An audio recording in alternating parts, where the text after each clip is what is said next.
Sir, palakasan daw pala dyan sa PNP. Siyempre, palakasan dyan sa PNP.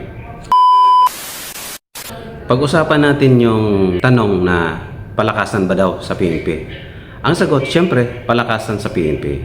Unang-una, hindi ka pwedeng makapasok sa PNP kung mahina ka. Kahit sa anumang organisasyon, ang pinipili talaga malakas. Una, mentally, physically, at spiritually dapat malakas ka.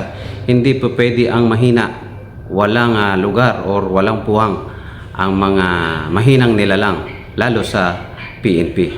So, papasok ka sa PNP, dapat malakas ka. Hindi ka pwedeng pumasok kung mahina ka.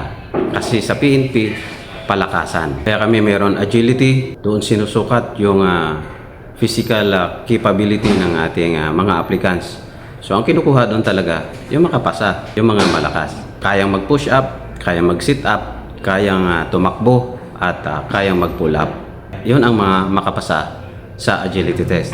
Pangalawa, doon sa neuropsychiatric examination, kung hindi malakas ang utak mo at bibigayan during training, patay tayo. So dapat malakas ang pundasyon sa pag-iisip, kasi pag mahina ang pundasyon sa pag-iisip, bibigay yung katawan natin. So bibigay yung mga aplikante natin, malamang magiging liabilities ng ating organization. Pangatlo, kailangan malakas spiritually yung ating katawan. So kaya may palakasan.